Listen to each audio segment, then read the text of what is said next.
Chairman সাহেবের ভাইয়া তাড়াতাড়ি একটা স্পেশাল ফুচকা বানা, কুইক। সরি ভাইজান, সিরিয়াল ধরে ফুচকা খাওয়ান লাগবো। ম্যাডাম আপনি এটা কি করলেন? আমার বানাটি ফুচকা আপনি ফালাই দিলেন।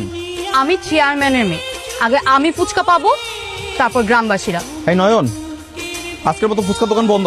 আর আপনারও দেখি এই জায়গায় ফুচকা বানায় কেটা খাওয়ায়? আপনার মাইয়া আমার দোকানে যায় মানুষের খাওয়ান নিজেরা তার ধাক্কায় ফালাই দিছিল। আপনার মাইকে কামটা ঠিক করছিল? অবশ্যই ঠিক করছিল। আপনার ক্ষমতা আছে, দেয় ক্ষমতার অপব্যবহারটা করেন না।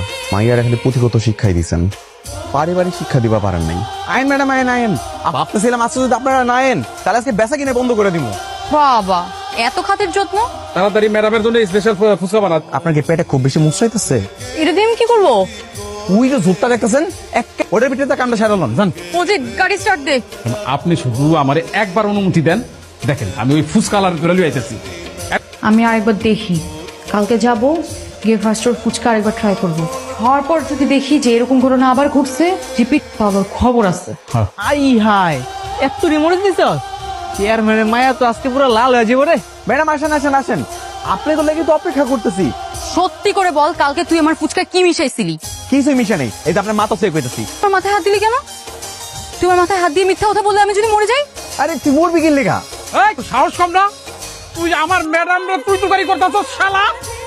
তুই অপরাধ করছস, এখন তো শাস্তি পাইতে হবে। ঠিক আছে চাচা, কোন কি শাস্তি পাওয়া লাগবো? আম্মাজান বলেন ওরে কি শাস্তি দেবো? ও যেহেতু আমাকে ঝাল খাইয়েছে না, তুমি ওকে ঝাল খাইয়ে দাও। বেশি করে নে।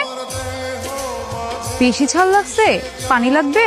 না না, মজা লাগতেছে। চাচা আপনার ভাই মুড়িগুলো অনেক মিষ্টি। অনেক ঝাল লাগছে আম্মা। আমি ওই মায়ের ছাড়তাম না আম্মা। আমি প্রতিশোধ না নেওয়া পর্যন্ত আমি থামবো না। ওই তোর না কইছি ওই চেয়ারম্যানের মেয়ে পিছু তুই লাগবি না? আমি ওই পিছে লাগতাম না আম্মা, আমি ওই মায়ের সামনে লাগবো। মানে তুই যদি এইসব বাড়াবাড়ি করিস না, তোর কিন্তু একদম ভাব বন্ধ। ঠিক আছে, লাগলো তোমার হাতে রান্না খাইতাম না।